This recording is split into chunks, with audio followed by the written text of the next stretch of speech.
Welcome to The Drive with your automotive experts and hosts, Lauren Fix and Karl Brauer.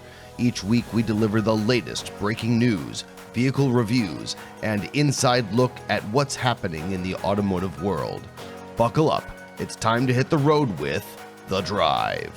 Hi, welcome to The Drive with Lauren and Karl. We are always here to talk about interesting things going on in the automotive marketplace. We've got a great episode today, and it includes a special guest, Henry Payne. He's a longtime journalist in the Detroit area. He knows the domestic market extremely well, and he's been studying the impact of tariffs recently and what's that done in a political world that, well, it's more political every day, it seems like. So he's going to tell us that. But here, let's just say hi to Lauren real quick here. She's here too. Lauren, how are things going with you? Oh, good. And this wonderful winter weather that we're having, it's important to think about your vehicle. We'll also be bringing in a special guest talking about winter tires and driving and some things that you can do that are a lot more reasonably priced than buying a set of winter tires. But we are thrilled to have Henry Payne back with us as a regular guest.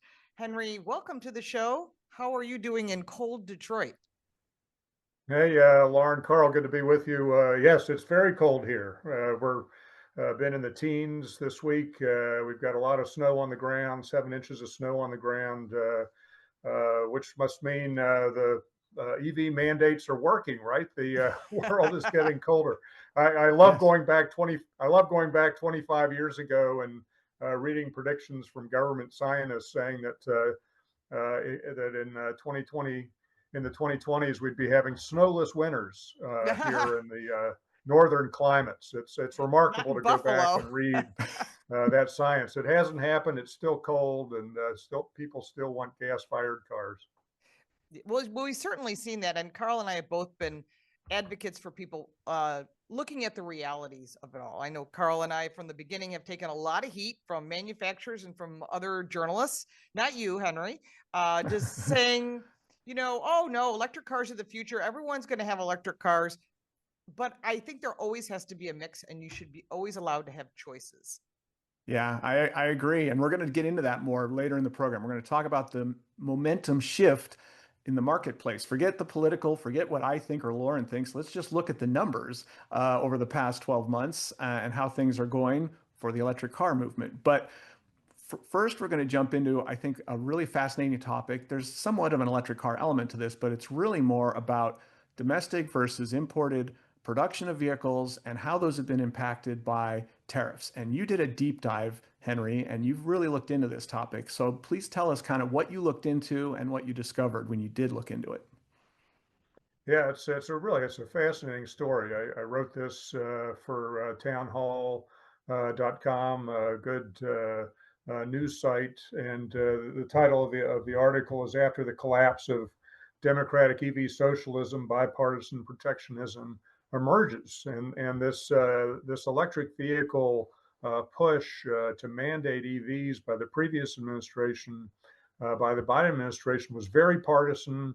It was very unpopular here, particularly among the working class that were seeing plants going to Mexico. They were seeing how this would benefit Chinese manufacturers because most batteries are sourced in China. So it was really a powerful subject here in the Midwest, and a big reason that Donald Trump got elected. And that has really brought a sea change in politics, not only nationally, but especially here in the Midwest, because now from this very divisive EV socialist push, forcing the auto companies out here to make electric vehicles, all of a sudden we've got this very bipartisan issue of tariffs. And if you go back 30, 40 years in the Midwest, the working class here and politicians here all supported tariffs. It ultimately is what led to Japanese manufacturers like Honda and Toyota locating plants here in Ohio and Kentucky and Indiana. And the Democratic Party really changed in the last 40 years. Its leadership went from the Midwest, from politicians like Dingell and Gephardt, and went to the coasts. and kind of left this working class without leadership. And Donald Trump came into that void, came into that vacuum, promoted tariffs, and today you have jobs coming back here into the Midwest, in Michigan, in Illinois, in Ohio, that are supported by politicians across the spectrum. I'll give you a very good example. J.B. Pritzker and Trump, who battled daily in the headlines over the National Guard coming to Chicago, are absolutely on the same page when it comes to tariffs, because Stellantis is coming back into J.B. Pritzker's state of Illinois with jobs into the vacant Belvedere plant, bringing thousands of jobs back into that plant. So it is. Everybody talks about, the media likes the headline that we're a divided country. There is nothing more bipartisan out here in the Midwest than tariffs. That's true. I mean, I think it's one of the things when people hear tariffs, they all get upset. But if you go back in time to the early 1900s, there was so much money coming in from tariffs, there was no federal taxes. I mean, who would not? I don't want to pay federal taxes. It's a lot beyond the state tax of New York, and Carl's in California and you're in Michigan. So we are paying a lot in state and federal taxes, but they had so much money coming in from federal taxes that they had a bipartisan blue ribbon committee on trying to figure out what to do with the money. Now that would be a total turnaround from where we are now. And I think that when you start to see the cash flow coming in, as well as the jobs and what it does for our economy, there's no doubt that J.D. Pritzker, as well as, I'm surprised not even Newsom, would love to have some more money coming in, but they want it to come in. They don't care what way, they just want the money. And so that's why I think that J.D. Pritzker realizes he has no choice. He's part of the Rust Belt, which includes Michigan. And I believe we saw Whitmer, the governor of Michigan, even at the White House, agreeing with President Trump because she wants to bring in jobs. Yeah, that's really it. I mean, it's jobs. They always say it's about the economy, stupid. And what's the basis of the economy? Employment and people earning money and hopefully a living and can afford things. And a lot of these things are in trouble right now. All right, this has been a great segment. I think we've learned a lot. And we're going to come back because there's still more to touch on for this topic. So we're going to be right back with more The Drive with Lauren and Karl and Henry Payne. Welcome back to The Drive with Lauren and Karl and our special guest, Henry Payne. And this segment is brought to you by IC Cars. I'm the executive analyst at IC Cars, and I'm thrilled to be there because it's an excellent site for car research if you're going to buy a car, whether you want to look at the listings across the country or locally or anywhere in between, or you want to hear guidance about which cars you should buy, what's going on in the marketplace, which cars have the longest lifespan. These are all the things that we cover and a lot more there at iccars.com. Henry, you were giving us a great update on kind of the shift of political leanings and thinkings in the Midwest, which I think is really valuable because a lot of people, they live in their own echo chamber, a lot of them on the coast, and they completely ignore the reality of people in places like Belvedere or Lordstown, Ohio, or other places that live and die on these plants. And I think it's really incredible that we're seeing a shift back toward production in those plants and the employment of locals to work there. Well, and Karl, it also speaks to the permanence of manufacturing in the Midwest. I mean, these are communities that depend on manufacturing. When you lose a manufacturing plant, you lose not only hundreds of manufacturer jobs, but you lose the supplier jobs that come with it. And it's interesting to compare the previous administration, which was mandating EVs that had no that had no market demand, and so that administration poured $28 billion with a B, money into battery plants across the Midwest here.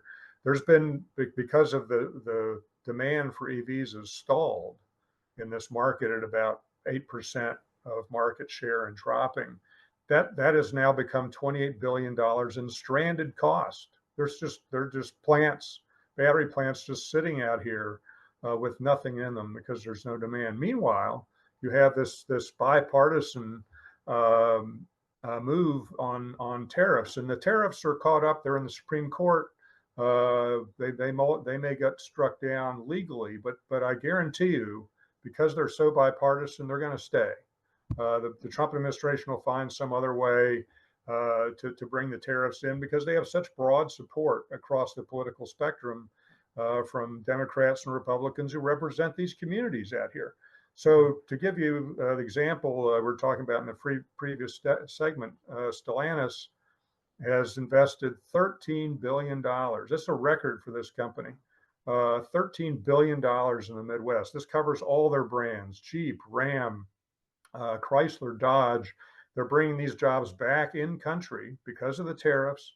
This has support from the UAW, from Democratic politicians in Illinois, Ohio, and this is money that will go on the ground and be translated into real jobs. People want Ram trucks. They want V8 powered Ram trucks. They want V6 and V8 powered Dodge sedans. So these are jobs that are going to happen here in the Midwest, and that's where this is the base of Donald Trump's support. This is working class jobs, voters that voted for him. And if you go back to the Liberty Day, they had the White House when Donald Trump announced these tariffs. Who introduced him? 8 auto workers. They introduced him in the White House Rose Garden. So to understand Donald Trump, you really have to understand what these tariffs mean and what these manufacturing jobs mean here in the Midwest.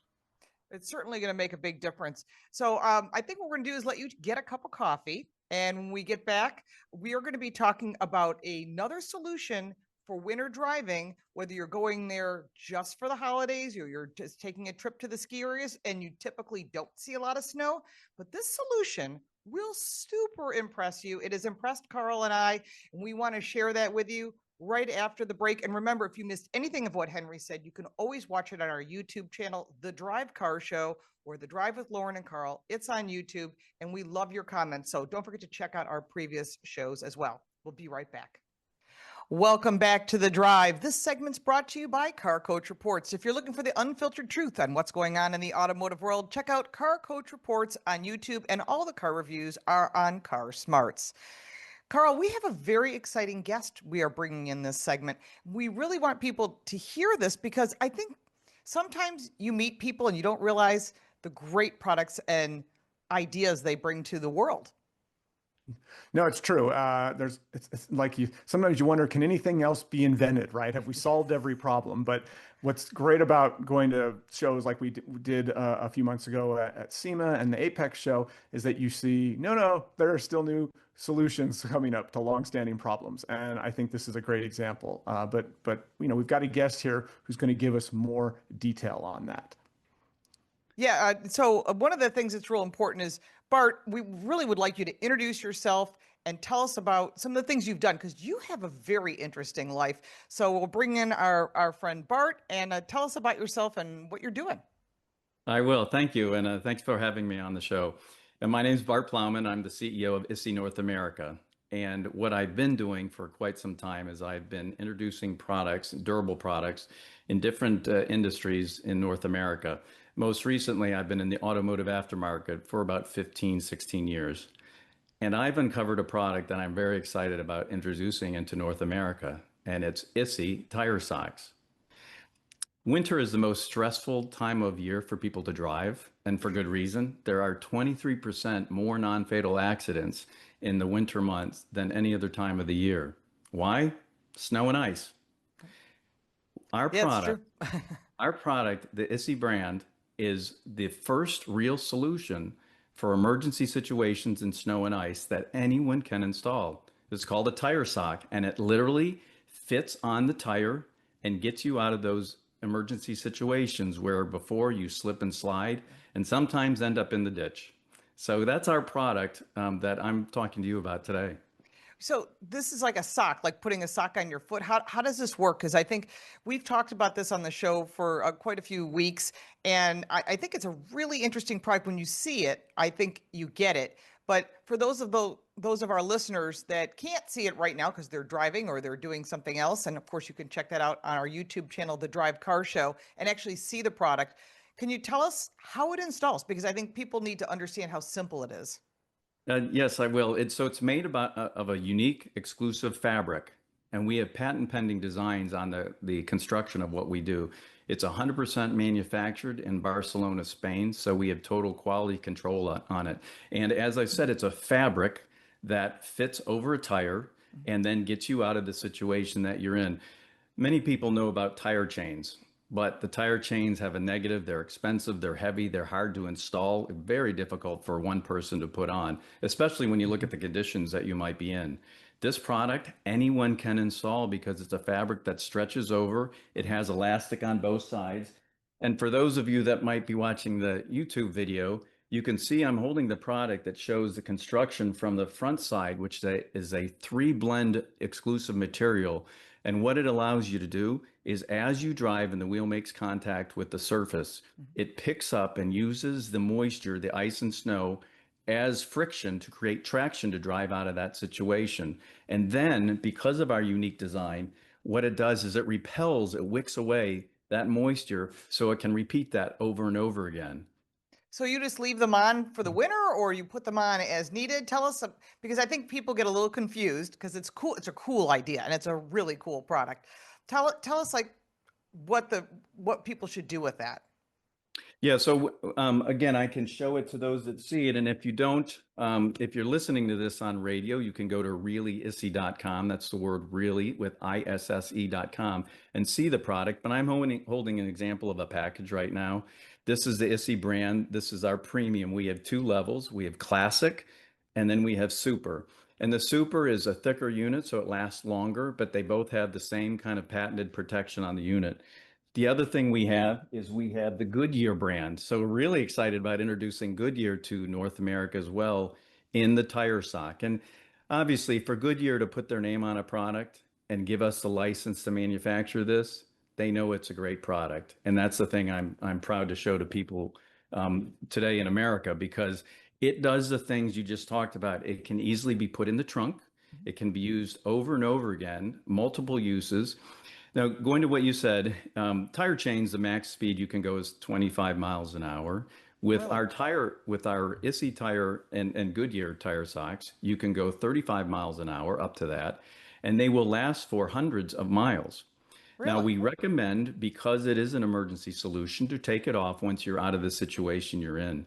But Lauren, you asked a great question. It's also great for quick trips in the winter. So if you're put it on in your garage and drive to your doctor's appointment, pick up your children at school, make some errands, come back, take them off, and then you can reuse them over and over again. I think it's a great idea. Yeah, you should have this in your emergency kit. Yeah, that's what I was saying. When I first heard about it, I'm like, this is the thing you keep around and hope that you don't need it, but have a lot more relaxation if you have it in there and know you can use it if you do. So it's a great idea. Yeah, and you can get these on Amazon. You can get them at Walmart, and you can go to, you said Really Issy. That's the word really, ReallyISSE.com. Is that correct? That is correct. And the reason we've used that as our website as well is because we created a campaign, because consumers need to know about this. And once they see it, they have an intuitive sense of what it does. And so our campaign is Really Works, Really Easy, Really Issy. That's awesome. Thank you, Bart, so much for telling us about this product. You got to check it out. Check out our YouTube channel. You have to see it or go to their website. Thanks so much. We'll be right back after this break. Welcome back to The Drive with Lauren and Karl, and we are back with our special guest, Henry. But first, let's just touch real quickly on that great Issy interview and how, we learned a lot about winter driving, because as Henry has noted, we're still having winter. We keep waiting on the global warming. It hasn't showed up yet. We still have winter, but thankfully we also have a solution for winter driving, and that Issy tire sock is very impressive and super inexpensive and easy to apply too. I'm a fan, because I'm in California where I'm going to hardly ever need something like that. But if I do want to go up into, Big Bear or you need Issy tire socks. Yeah, that one of those up there. I go into the mountains on occasion. I actually have an all-wheel drive old BMW E46, and I think that plus those Issy tire socks, I'd have full confidence to head into the mountains of California without snow tires. I do like the technology because you can reuse it, and I think that's something people don't realize. You air it out, you put it back in the bag, toss them in your trunk, and you need them, they're there. And better to get to your destination than the ditch. Yeah, it's part of an emergency kit, just like you'd have in the back of your car. And if you never use it, who cares? You spent hardly any money. And if you need it once, the money you spent will seem very justified. Absolutely.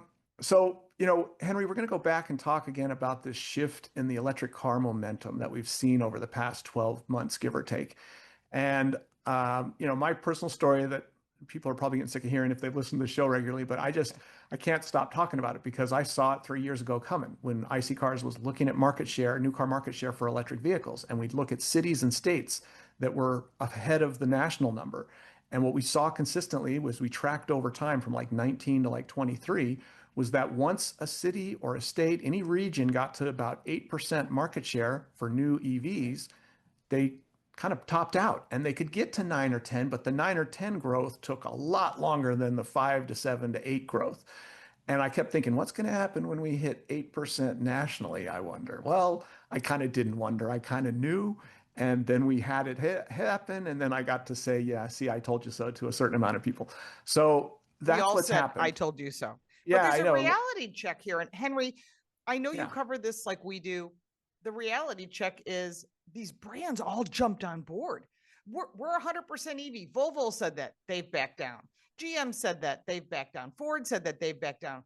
But one company did not, Jaguar. So, Henry, tell us what happened just recently. Well, Jaguar has been controversial from the get-go when they decided they were going to go all EV, not just go all EV, but go into the higher end of the automotive segments and try to produce a $300,000 car that would compete against Rolls-Royce and Bentley. So it's a jarring move both on powertrain and on market segment. But Lauren, you forget another brand that has done a complete 180, and that is Scout. Volkswagen bought Scout, Yes, a very famous famous brand here in the United States that produced off-road vehicles. VW thought, well, we're going to lean into the off-road segment. We're going to do what Rivian did in this market, and we're going to buy Scout, and we're going to make that a luxury off-road vehicle to compete against the likes of Rivian. Well, Scout last week announced that they are no longer going to produce electric vehicles. They're going to produce gas-powered vehicles. I mean, what a reversal. What a concept. Yeah, and I think that tells you a lot about where the market is today. Well, Absolutely. one of the things I've been telling people, and maybe he'll hear through if this filters up to his level, but you want to see Tesla stock go nuts? You want to see it go crazy? Elon, if you're listening, come out with an announcement that you're going to start making range extended Teslas where there's That a would small make engine. the stock double. The stock would double probably overnight if you And did that. we are not giving financial advice, by the way. No, we're just giving reality check. As we said, this is the reality check half of the show, just in case everyone's wondering. And the reality check is that you can't sell cars to people that don't want to buy them. And you can't create a market share for something that there's not market demand for. They pushed hard. The government pushed hard. There were tons of incentives, and all those incentives have disappeared. And because they're gone, the charging incentive is gone, and all the regulations from the EPA have been removed. And now we're still going to see a lot of this going through the courts with the auto pen. Anything signed by an auto pen would go away. That means no government mandates, no EPA regulations, and you get to buy whatever you want. Yeah. As I like to, Lauren, to say, Hemi days are here again. Anyway, keep going, Hemi. That's going to be music to ears of a lot of folks here in Detroit who love Dodge muscle cars. But Lauren, you mentioned government, and government is a huge part of this. Government was really compelling these automakers to go EV, and just think of how little sense that makes. Jennifer Granholm, who was the head of the energy department, was going around this country saying that China is the model. We have to follow China into the EV future. Well, why did China want to build all EVs? Because they want China to own has the auto industry. That's not because they care about climate change. I mean, they're powering all these auto plants with coal plants. The Right. reason that China wanted to go all EV is because they have 80% of the world's battery rare earth materials. So if the United States wants to compete against China, what would the United States government logically say? Well, we have more fossil fuels, we have more oil under our feet than any other country on earth. So what we ought to be doing is building gas-powered cars and driving the cost of gas down. And that's what is happening now under this new administration that's come in. They are putting America first, to use that famous phrase, and opening up drilling in U.S. energy markets, because that's where our strength is. China's strength is in battery materials. Our strength is in fossil fuels. Well, there's certainly more to discuss on this. We're going to take a break and we're going to pay some bills, and we'll be right back with Henry Payne and, of course, Karl Brauer, my co-host.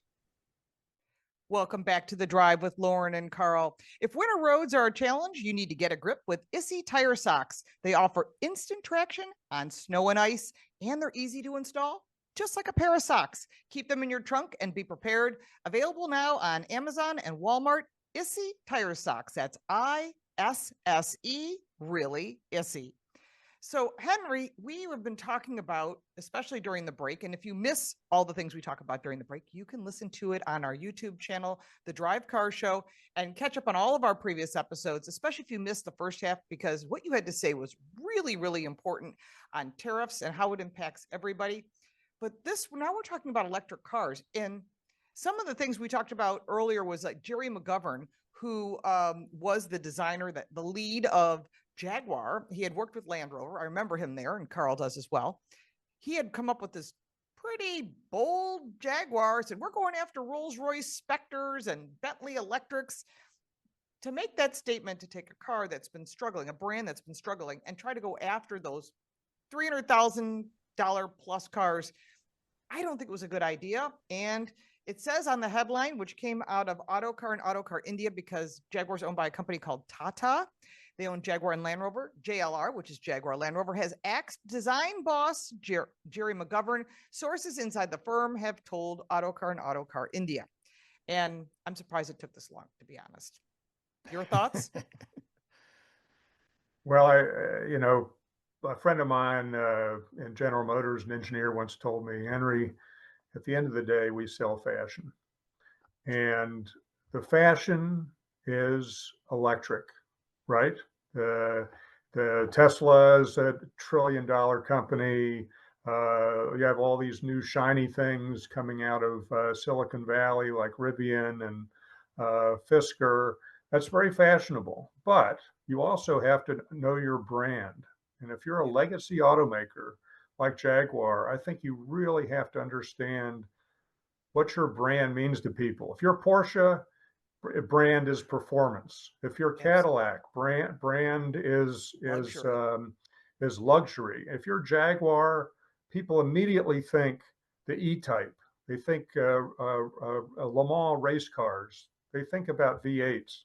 And so I think, yes, Jaguar could have leaned into EV fashion with an electric car, perhaps a electric sedan like a Tesla Model 3, but its core, I think, should still be F-Type with a V8, or a core SUV with performance, because that's the brand. That's what the customer expects. And it seems to me Jaguar lost the thread on that.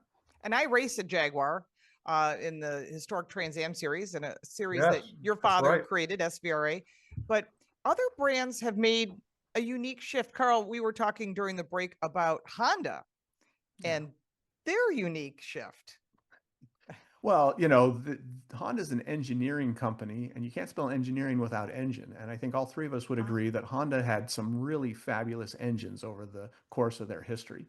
And when I heard they were going all EV, again, I thought similar to what you're saying about Jaguar, Henry. It's like, okay, so you're walking away from what a lot of people consider your core value statement, your core expertise that has drawn in people for decades and made you an incredibly successful Japanese car company that grew out of, making scooters 60, 70 years ago.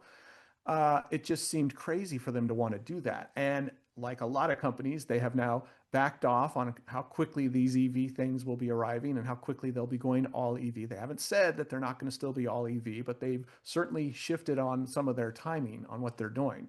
And it's also good to see them expanding their hybrid opportunities because, let's be honest, Toyota and Honda are kind of the two big guns from Japanese automotive industry. And Toyota has done okay, maybe a little better than okay with hybrids and hybrid the Prius technology. they did really well with. That was, Yeah. and we used to laugh at those cars, not anymore. Yeah, and the new Prius, I keep talking about it. We talked about it on a previous episode how I just have really grown and fallen in love with the newest Prius. And the fact I'm saying that, I hear those words come out, I'm like, what the heck? But I really do Who like. is this? Who's on who's on the other But mic? the new Prius in either hybrid or plug-in hybrid form, I think, is just an incredibly well-engineered car, and it looks good. It drives well. It's kind of fast. It's engaging, and by the way, it gets 50 plus mpg. And so, to me, that's a way you cut CO2 emissions. Is you get lots of people to buy a car they'll buy versus getting 8% or less of the market to buy a zero emissions vehicle and 92% of the market saying, I'm not going near that. That's a lot less effective than getting 40, 50, 70% of the market into some kind of a really high fuel efficiency vehicle. So that's my thinking. You go ahead, Henry.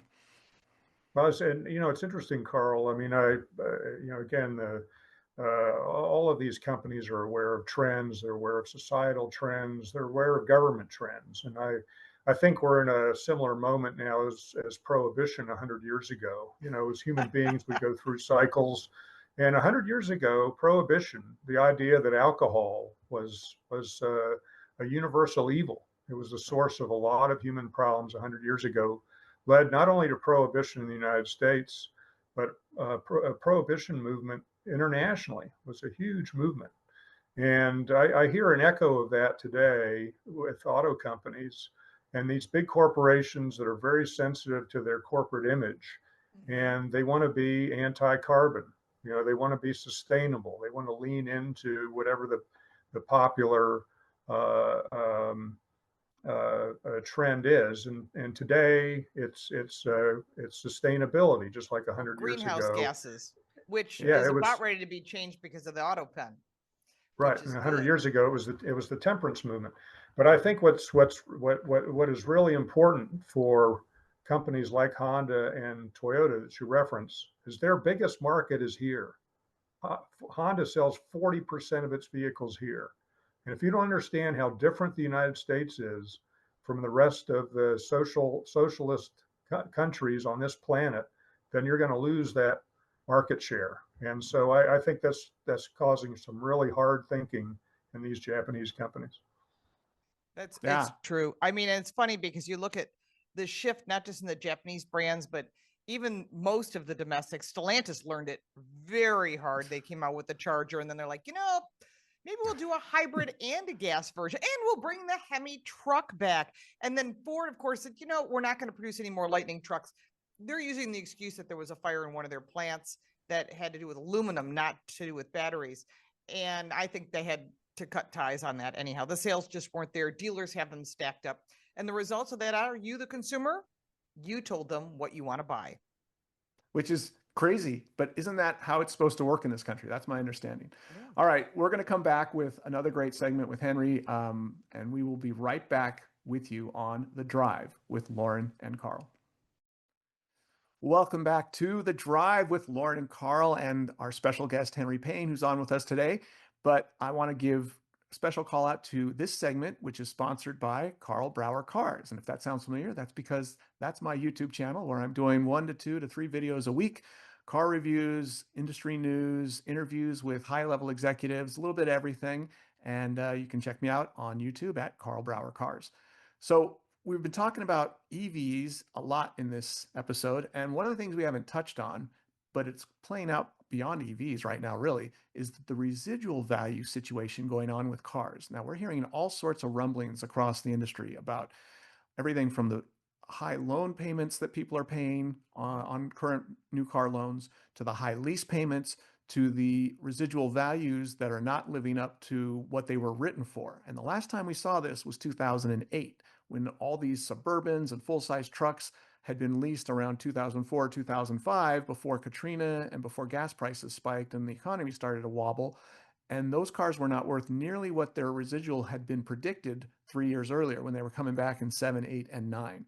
And that was a big component of why you had 2 of the 3 domestic automakers asking for some help from our government. No, that's And our we're tax see- dollars. That's our Yeah, tax yeah. dollars, which they Exactly. claim they paid back. And that was Which- General Motors, which people called Government Motors, and Stellantis, which they then totally sold it, was FCA, and they sold it.